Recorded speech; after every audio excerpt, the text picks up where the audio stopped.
મિત્રો, સુરતમાં જ્યારથી હીરા ઉદ્યોગ ફૂલ્યો ફાલ્યો છે ત્યારથી લગભગ સૌરાષ્ટ્રના મોટાભાગના જિલ્લાઓમાંથી હીરા ઘસુ અને એને લગતા ઉદ્યોગોમાં આપણા સૌરાષ્ટ્રના મોટાભાગના લોકો ત્યાં વસે છે. અને એમાં ખાસ કરીને આપણે તો આપણા આહિર સમાજની વાત કરવી છે, ત્યારે આજે આપણા આહિર સમાજના લગભગ સૌરાષ્ટ્રના બધા તાલુકા જિલ્લામાંથી ગણતરી કરીએ તો આશરે સુરતમાં આપણા આહિર સમાજની અત્યારે 4 થી 5 લાખ જેટલી વસ્તી થઈ છે. અને સુરતના લગભગ દરેક વિસ્તારમાં, જુદા જુદા વિસ્તારમાં આપણા આહિર સમાજના પરિવારો વસે છે. જ્યારે આજે આટલી બહોળી સંખ્યામાં સુરતમાં આપણો આહિર સમાજ વસવાટ કરતો હોય ત્યારે એક સામાજિક માળખું પણ ઊભું થતું હોય છે. અને એ માળખાને લઈને આપણા જે ત્યાંના સામાજિક આગેવાનો, સામાજિક કાર્યકરો, રાજકીય આગેવાનો જે કંઈ હોય એ સમાજને અનુલક્ષીને સામાજિક કાર્યો પણ કરતા હોય છે. દાખલા તરીકે ત્યાં સમૂહ લગ્ન થાય છે, એવી ઘણી બધી પ્રવૃત્તિ થાય છે. પરંતુ હજી ત્યાં આપણે જે સુવિધા જોઈએ છીએ, અથવા તો આપણો સમાજ જ્યાં સુરતમાં સામાજિક રીતે બહુ સધળ અને સજળ છે, ત્યારે આપણે ત્યાં પણ થોડુંક રાજકીય પરિબળ પણ આપણું વધારવું જોઈએ. સુરતમાં આજે આપણા બે કોર્પોરેટરો છે અને એ બંને બહેનો છે, એને પણ ખૂબ ખૂબ અભિનંદન. છતાં પણ જે કાંઈ ઘટે છે, અને સરકારે કે જ્યારે વિજયભાઈ રૂપાણી મુખ્યમંત્રી હતા ત્યારે એણે એક સભામાં આહિર સમાજ માટે જમીન ફાળવવાની વાત કરી હતી કે અમે રાહત દરે જમીન આપીશું. તો અને આજે આ મંચ ઉપરથી હું ઈચ્છું છું કે ખાલી એક અમદાવાદનું કામ નથી અને એમાં કોઈ વડીલો એમ કહેતા હોય કે અમે મોથ માર્યો છે તો હજી ઓછું છે. 4 મહાનગરોમાં આહિર સમાજના કન્યા છાત્રાલય બનવા જોઈએ. સરકાર જમીન આપવા તૈયાર છે. સવાલ સમાજ એના માટે રાજકોટ, અમદાવાદ, બરોડા, સુરત કે દીકરા દીકરીઓને ચિંતા ન રહે, મા બાપને ચિંતા ન રહે. એ જે કાંઈ આપણા સામાજિક મુદ્દા છે અને જે રીતે સમાજમાં સુરતમાં આપણો સમાજ વસે છે એ જોઈને આપણા ત્યાંના એક જાગૃત અને આગેવાન કે જે સામાજિક, શૈક્ષણિક અને રાજકીય રીતે પણ પોતાની રીતે મહત્વ ધરાવે છે એવા સામાજિક આગેવાન મથુરભાઈ બલદાણીયાએ આ બાબતને લઈને શું કહ્યું અને તેની સાથે મેં જે ટેલિફોનિક વાત કરી છે, આવો આપણે તે સાંભળીએ. મિત્રો, આપને મારી નમ્ર વિનંતી છે, આપણી આ ચેનલને તમે સબસ્ક્રાઇબ કરજો, વિડીયોને લાઇક કરજો, શેર કરજો અને કોમેન્ટ કરજો. જે સુરતમાં આપણો આહિર સમાજ છે એની ત્યાં રાજકીય પરિસ્થિતિ અને સામાજિક પરિસ્થિતિ કેવી છે અત્યારે હાલના સંજોગોમાં? સામાજિક પરિસ્થિતિની વાત કરીએ તો સામાજિક પરિસ્થિતિ ખૂબ મજબૂત છે. અહીંયા સુરતમાં ઓછાના 4 થી 5 લાખની વસ્તી. બરોબર. પછી વરાછા વિસ્તાર, પૂર્ણા વિસ્તાર, ગોળાદરા વિસ્તાર, અમરોલી, કતારગામ, અડાજણ, આ બધા વિસ્તારોમાં આપણો સમાજ વસે. કામરેજ, માકણા અને આમ તો ગુજરાતના તમામ જિલ્લામાંથી આહિર સમાજના ભાઈઓ અહીંયા ધંધાકીય રીતે સ્થાયી થયેલા ગણાય. હા, બરોબર. અને આમ ઓવરઓલ સામાજિક રીતે સમાજની નાના મોટી 17-18 સંસ્થાઓ ખરી. હા, બરોબર. અને બધા સાથે મળીને કામ કરે સામાજિક રીતે. બરોબર. એટલે તમે કેટલી જે આપણી આહિર સમાજની જે સામાજિક સંસ્થા છે એમાંથી તમે કેટલી સંસ્થા સાથે તમે સંકળાયેલા છો? આમ ગણો તો સામાજિક સંસ્થાઓ જે છે એમાંથી એક આહિર સમાજ સુરતનું ટ્રસ્ટ છે. બરોબર. એ આપણા મૂળ આખા સુરત આહિર સમાજનું પ્રતિનિધિત્વ કરે છે. હા, બરોબર. બધા આહિર સમાજના આપણા વિસ્તારના ઓલ સુરતના આહિર સમાજ એ સંસ્થા આહિર સમાજ સુરત પ્રતિનિધિત્વ કરે છે. એમાં મારી મંત્રી તરીકેની ભૂમિકા છે. બરોબર. એમાં કોરોના પહેલા એ ટ્રસ્ટ બનેલું છે. હા, બરોબર. અંદાજે 6-7 વર્ષ એ ટ્રસ્ટના થઈ ગયા છે. હા. અને એમાં સમાજના બધા મુખ્ય રોલના આગેવાનો ટ્રસ્ટી તરીકે રહેલા છે. બરોબર. એટલે અત્યારે જે આપણી આ ઓલ સુરત આહિર સમાજ નું જે સામાજિક સંગઠન છે એ સિવાય બીજું અત્યારે કોઈ કામગીરી ચાલુ છે કે નહીં, એના નેજા હેઠળ બીજી કોઈ કામગીરી નહીં. સામાજિક કામગીરીમાં એના નેજા હેઠળ આપણે કોવિડ વખતે આઇસોલેશન સેન્ટર ને એવું ચલાવેલું. બરોબર. બીજું સમાજની નાના મોટી સંસ્થાઓ કામ કરે તો એમાં એ મદદરૂપ થતું હોય. હા બરોબર. હા બરોબર. આપણું આહિર શૈક્ષણિક ભવન જે નવું બને છે, હા બરોબર, હું એ જ વાત કરવાનો એમાં હતો. પણ હું ટ્રસ્ટી અને દાતા તરીકે ઇન્વોલ્વ છું. બરોબર. એટલે અત્યારે એ જે આપણું શૈક્ષણિક ભવન બને છે એમાં કયા પ્રકારની સગવડ ને કેવી રીતનું બધું આયોજન ને? આપણું જે સુરતમાં આમ ગણો તો આહિર સમાજનો એ પ્રથમ દસ્તાવેજ છે. બરોબર. અને 7 માળનું બિલ્ડિંગ છે. બરોબર. કયા વિસ્તારમાં એ જરાક જણાવજો. એ યોગી ચોક વિસ્તારમાં. બરોબર. અને પોશ વિસ્તારમાં એ બિલ્ડિંગ છે. હા. અને એમાં એ 7 માળનું બિલ્ડિંગ આપણે સુરતના ફંડ થી ઉઘરાયું છે. એમાં માનનીય જવાહરભાઈ ચાવડા હા. ભૂમિદાતા 51 લાખનું દાન આપીને થયા છે. બરોબર. અને સમાજ તરફથી ખૂબ સારો 450 જેટલા દાતાઓના સહયોગથી એ આપણે ઊભું કરી રહ્યા છીએ. બરોબર. એટલે હજી કેટલું કામ એમાં બાકી છે? એમાં કામમાં રિનોવેશન બાકી અને ટૂંકમાં આપણી જે સુવિધાઓ ઊભી કરવાની હોય એ તમામ કામ હજી શરૂ કરવાનું બાકી છે. બરોબર. અને પછી એમાં એ જે જગ્યા છે એ તો આપણે ટૂંકમાં જવાહરભાઈ ના દાતાના સહયોગથી આપણા સમાજ દ્વારા જ લેવામાં આવી છે ને? એમાં કોઈ સરકારે આપી હોય કે એવું કઈ નથી? આહિર શૈક્ષણિક ભવન ટ્રસ્ટ નામનો પહેલો દસ્તાવેજ સુરતમાં. બરોબર. આહિર સમાજની દસ્તાવેજ વાળી જગ્યામાં આપેલી. હા, તો તમારી આહિર સમાજની 2 વાડીઓ ખરી જૂની. હા બરોબર. એક કતારગામમાં અને એક અહીંયા વરાછામાં. હા બરોબર. દસ્તાવેજ વાળી જગ્યા આહિર સમાજની આ પ્રથમ. અને એમાં આપણે જાહેર પરીક્ષાના વર્ગો, માનો કે જીપીએસસી, યુપીએસસી જાહેર પરીક્ષાના એ વર્ગો એમાં ચલાવવાના. પછી વાંચનાલયની સુવિધા ઉભી કરવાની. બરોબર. દીકરીઓ અને દીકરાઓ માટે અલગ અલગ 24 કલાક વાંચનાલય સુવિધા. ભવિષ્યમાં આરોગ્ય ક્ષેત્રે પણ એમાં આગળ વધીએ. હા બરોબર. અને પછી ત્યાં કોઈ આમ સુરતમાં એવો આપણો કોઈ સમાજ કે ખરો કે દાખલા તરીકે બહારથી કોઈ આવ્યા હોય તો એને જેમ બધે સગવડ હોય, ઉતરવું હોય, રહેવું હોય, તો કોઈ એવી કોઈ સગવડ કે પછી એમાં? ના, એવી કોઈ સગવડ નથી. સમાજ તરફથી કોઈ સગવડ નહીં. બહારથી કોઈ મહેમાન આવ્યા હોય સમાજના કે અન્ય સમાજના, અને આપણા સમાજની કોઈ ધર્મશાળા કે કોઈ મોટી વાડી કે કોઈ ભવન આપણું હોય આહિર ભવન, એવી કોઈ સુવિધા, રહેવા જમવાની એવી કોઈ સુવિધા સ્પેશિયલ આપણે આપી શકીએ એવી સુવિધા સુરતમાં હજી સુધી નથી. બરોબર. અને તમે જે આ મેં તમારો લેખ વાંચ્યો તો તમે જે રાજકીય રીતે, આમ તો સામાજિક રીતે જે આપણો પ્રશ્ન છે એ સમાજના માણસો એ કરવો જ જોઈએ, જે લોકો ભાજપ સાથે સંકળાયેલા છે, અથવા તો રાજકીય રીતે આપણા જે સમૂહ લગ્ન નું આયોજન થતું હોય અને એ જે સમૂહ લગ્ન ની સમિતિ આયોજન કરતી હોય છે, અને એમાં જે રાજકીય હોદ્દેદારોને, ખાસ કરીને ભાજપના હોદ્દેદારોને એ લોકો આમંત્રણ આપતા હોય છે. અને તમે જે સમાજ વતી સવાલ ઉઠાવ્યો છે કે સરકારે ભાજપ સાથે જોડાયેલો હોય આહિર સમાજ, તો એની પણ ફરજ બને છે જમીન આપવાની સુરતમાં, આપણે સરકારી જમીન આપણા સમાજના ઉપયોગી માટે.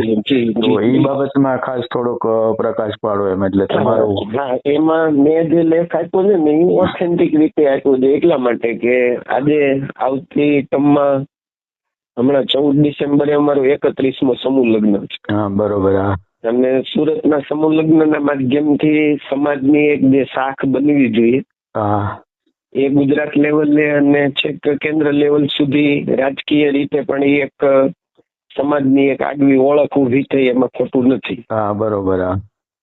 હવે અને લગભગ 28માં કે 29માં સમૂહ લગ્નમાં મુખ્યમંત્રી વિજયભાઈ રૂપાણી હતા ત્યારે અમદાવાદની કન્યા છાત્રાલયની જગ્યાનું અનાવરણ થયું. અને પછી ત્યારે રૂપાણી સાહેબે પણ કીધેલું કે સમાજને ખાલી અમદાવાદ પૂરતા સીમિત ન રાખતા, બરોબર, બધા મહાનગરોમાં જગ્યા માંગ અમે આપવા તૈયાર છીએ, એવું રૂપાણી સાહેબનો વિડીયો પણ છે. બરોબર.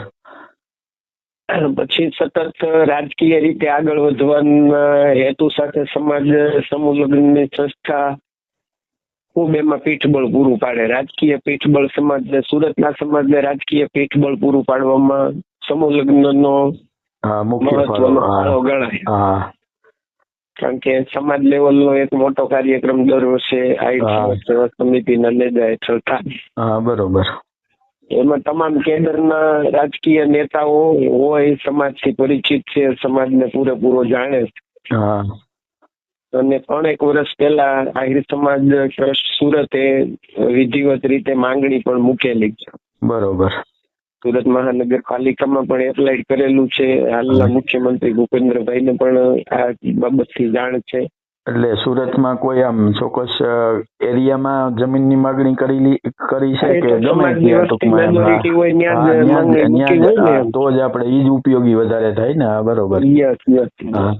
એટલે આપણે સરકારનું ધ્યાન દોરવાના હેતુથી કે ભાઈ સમાજના અગ્રી મરોળના આગેવાનો જે એમનું પણ ધ્યાન દોરીએ કે ભાઈ આપણે એટલા વર્ષથી માંગણી કરી છે અને સરકાર સાથે સમાજ એટલા વર્ષથી આત્મીયતાથી જોડાયેલો છે, વહેલી તકે જગ્યા મળવી જોઈએ, જેથી કરીને તમે જે હમણાં અગાઉ કીધું એમ સમાજમાં કંઈક એવા ભવનો બનવા જોઈએ કે ત્યાં આપણે કોઈને સુવિધા આપી શકીએ. એ બધું થવું જોઈએ. બરોબર. સમાજ પણ આર્થિક રીતે પણ ખૂબ સદ્ધર થયો છે, તો સમાજ માટે આ સુવિધાઓ બધી સુરત સેન્ટર બન્યું છે ગુજરાતી, તો ત્યાં બધું સુવિધાઓ તાત્કાલિક ધોરણે ઉભી થવી જોઈએ. સરકાર પાસે જમીન માંગી છે તો સરકારે ઝડપથી જમીન આપવી જોઈએ. બરોબર. એવું ધ્યાન દોરવા માટે જ આપણે સરકારને યાદી કરાવી છે અને સમાજના આગેવાનોને પણ યાદી કરાવી કે આ તાત્કાલિક આપણે થવું જોઈએ. બરોબર. આપણે સતત જાગૃતતા પૂર્વક બધાને સમાજની પાસે કેપેસિટી પણ ખરી, સમાજ પોતાની રીતે પણ ઊભું કરી શકે એમ છે, પણ હવે સરકાર પાસે માંગણી કરી જ છે અને સરકારે કીધું પણ છે અગાઉના વર્ષોમાં અમે આપવા તૈયાર છીએ, તો ક્યાં અટકે છે એમ પ્રશ્ન. અને આપણે સહકાર આપતા હોય તો આપણી ફરજ અને અધિકાર એ બને છે કે સરકાર પણ, સરકાર બધાને આપે જ છે ને. એટલે આપણે ઈ રીતે થાય એમાં જે આપણે ફાયદો થાય, આપણા સમાજ વતી જે ફંડ થાય એ બીજામાં આપણે વધારે સુવિધામાં ઉપયોગ કરી શકીએ ને એમાં. એટલે આપણી એ માગણી અન્ય સમાજોએ સરકાર પાસેથી ખૂબ મેળવ્યું છે. આપણા સમાજને એમાં પણ લીધી છે, સરકારને દબાણ પણ કરીને ઘણા સમાજોએ મેળવ્યું છે. તો આપણો સમાજ કાયમ લાગણીથી જોડાયેલો છે અને ક્યારેય કઈ માંગતો નથી, ક્યારેય કઈ દબાણ સર્જતો નથી, તો સમાજને વહેલી તકે આપવું જોઈએ ને. અને અત્યારે તો આપણે સુરતમાં આપણો આ સમાજ મોટા પ્રમાણમાં છે અને બધી રીતે સક્ષમ છે અને ભાજપને જરૂર પડે ત્યારે એના પડખે ઉભો રહે છે, તો એની પણ ફરજ જ બને કે ભાઈ આપણે પણ કંઈક અપેક્ષા હોય તો આહિર સમાજને આપી. અને હું તો કહું એમાં એવું કહી શકાય કે સુરત લેવલે અત્યાર સુધી રાજકીય પાસું નબળું સમાજનું રહ્યું કહેવાય. એટલે રાજકીય રીતે સમાજે ક્યારેય ભાજપનો એ રીતે કે કોઈ પણ પક્ષનો ઉપયોગ નથી કર્યો. હવે ધીમે ધીમે બધા પગલી ભરે છે અને ખાસ એમાં સમાજ બધાને સહયોગ આપે છે. અને ખાસ તો જે સત્તા પક્ષ હોય એને જ આપણે કેવું પડે ને, આપણો સમાજ હોય ગમે એ. અને અત્યારે સુરતમાં આમ જોઈએ તો બધા આપણા સૌરાષ્ટ્રનું અડધું કહીએ તો અડધું સૌરાષ્ટ્ર જ છે સુરત, અને મોટા પ્રમાણમાં વસેલો સમાજ. એટલે મોટા પ્રમાણમાં બીજા સમાજની જેમ આપણો સમાજ પણ વસેલો છે, તો આપણા સમાજને પણ સરકાર તરફથી આવી કઈ સુવિધા મળે અને મળવી જોઈએ. અને આપણે પણ માગવું એ તમે જે આ વાત કરી અને જે મુદ્દો આગળ ઉઠાવ્યો એ બદલ તો તમને ખરેખર ધન્યવાદ જ છે. પણ તમારી સાથે બધા સમાજના જે સુરતમાં છે એને ખાસ સહયોગ આપવો જ જોઈએ બધાને. એમ ઓવરઓલ લોકોની લાગણી આપણી સાથે જોડાયેલી છે અને લોક પ્રશ્નોને ધ્યાનમાં લઈને આપણે અવારનવાર સમાજમાં બધે ગ્રાઉન્ડ ઉપર બેઠા હોય, સમાજના નાના માણસો સાથે આપણે હરતા ફરતા હોય, નાના માણસોને મદદ કરવા માટે કાયમ આપણે 24/7 અવેલેબલ હોય. બરોબર.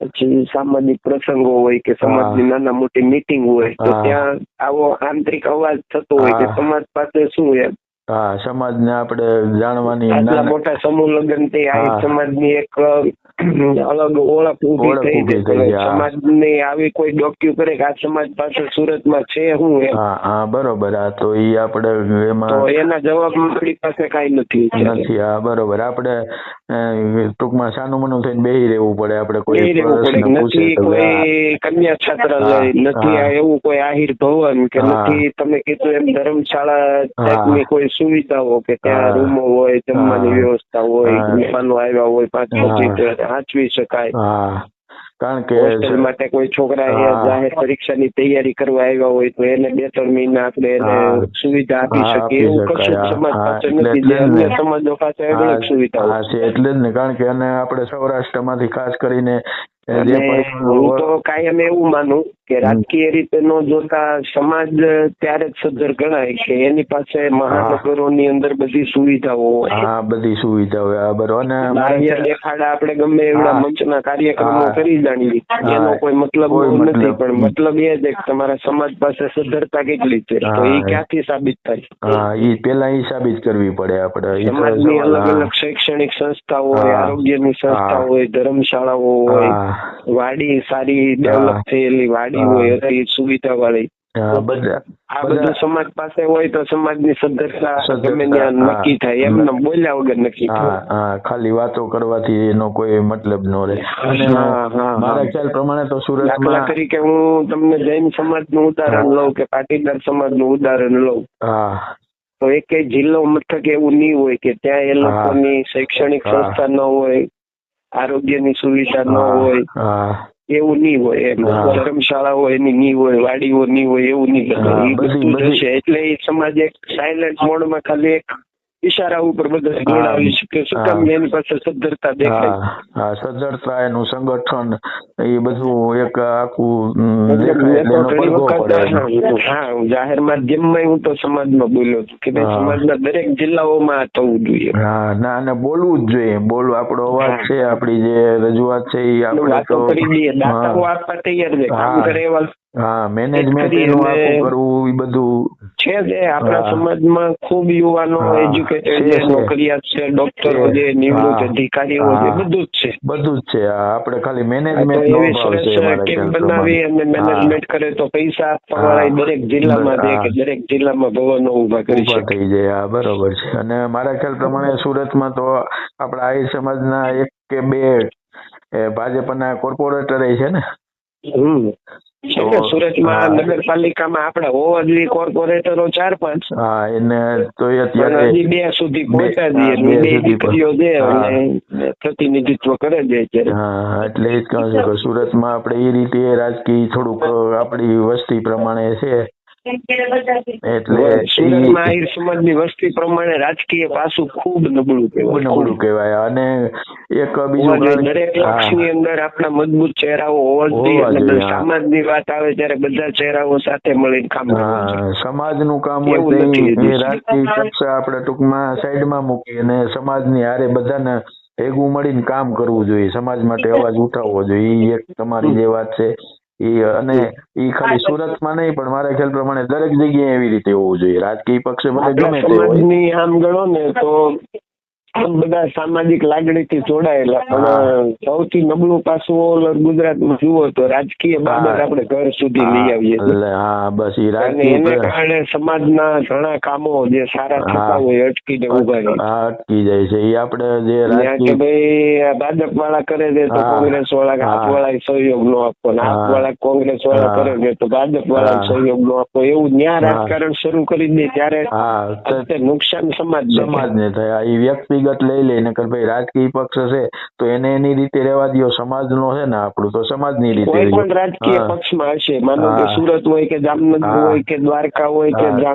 રાજકોટ હોય, આપણી 5-5 7-8 સંસ્થાઓ હોય ને હા. 8-8 સંસ્થાઓની અલગ અલગ બોડીઓ હોય તો હા. પણ રાજકીય પક્ષનો માણસ હશે હા. સમાજમાં. ઈ કહીએ હા. છે કે અમારા સમાજ પાસે 8 સંસ્થાઓ છે ને 8 હા. સંસ્થાઓનું મને સમર્થન છે. હા એટલે સમાજ આપણું એક જરૂર સંગઠન પડે હોય. ત્યારે એ હા. સંસ્થાઓનો ઉપયોગ સામાજિક સામાજિક રાહે રાજકીય ચહેરો કરી શકે પણ એ આપણામાં ઓછું દેખાય. એ આપણામાં જે રાજકીય બુદ્ધિ હોવી જોઈએ ને એનો ઈ અભાવ છે એમને કરી આપણે પાટીદાર સમાજને આપણે એટલે નોંધ લેવી પડે કે એની અલગ અલગ જગ્યાએ અલગ અલગ વિસ્તારમાં અલગ અલગ સંસ્થાઓ અને અલગ અલગ સંસ્થાઓમાં એ લોકોના અલગ અલગ ટીમ કામ કરે અને આવું એજ્યુકેશન ફિલ્ડ આખું અલગ સંભાળે, આરોગ્ય અલગ સંભાળે, સામાજિક અલગ સંભાળે અને રાજકીય ટીમ આખી એ લોકો અને જયારે રાજકીય બાબત આવે ત્યારે બધા જ એક સૂત્ર થઈ અને બધા પક્ષમાં એને ન્યાય મળે એના માટે એ લડે. અને એ બધું એટલે એની પ્રગતિ છે. અને એ રાજકીય રીતે જે લાભ મળવો હોય એ સમાજ ને આપે છે એટલે એ લોકો વધારે પૂરતા આગળ છે. અને બધા પક્ષમાં એનું પ્રતિનિધિત્વ હોય પૂરતા. આપણે થોડુંક વ્યક્તિગત લઈને એકાબીજા સામે રાગ દ્વેષ ની વૃત્તિ જે આપણામાં છે એને લીધે આપણે થોડાક પાછા પડીએ છીએ. વૃત્તિ તો નહીં, બધા બધું સમજે છે, રાગદ્વેષ વાળું તો નહીં, પણ શું કહેવાય કે જલ્દી સફળતા મેળવી લેવામાં એટલે ઈ જ રીતે ક્યાંક ને ક્યાંક ભૂલ કરીએ છીએ. બસ એકાબીજાને સહયોગ આપવાને બદલે હું આગળ થઈ જાઉં ને હું આગળ થઈ જાઉં મારી પહેલા કોઈ નહીં એવી જે માનસિકતા છે એના કારણે આપણે બધા સાથે રહીએ તો એમાંથી જે કેપેબલ છે એ પહેલા આગળ જાય. પહેલા એક ટીમ બનાવી નાખી કામ થતું હોય ને તો બધી રીતે આપણો સર્વાંગી વિકાસ ટૂંકમાં આપણે એનું પગથિયું ચડી શકીએ.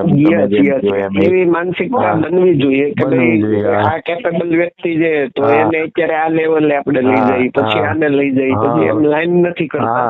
એકબીજાને ડિમોટિવેટ કરવાના ચક્કરમાં આપણે ઘણું બધું ગુમાવીએ છીએ. એટલે જે સારો માણસ હોય એ પછી આવી રીતે આગળ ના આવે, એ ડિમોટિવેશન થઈ જાય, એનો લાભ બીજા લઈ જાય એનો લાભ. એટલે એ ખરેખર આપણા સમાજમાં એક મોટામાં મોટી ખામી ગણીએ તો ખામી, ભૂલ ગણીએ તો ભૂલ. બેની લડાઈમાં ત્રીજો ભાવ એના જેવું થઈ જાય છે એમાં. તો મથુરભાઈ તમે ઘણી બધી માહિતી આપી એ સુરત આપણા એ સમાજ વિશે, એ બદલ તમારો પણ ખૂબ ખૂબ આભાર.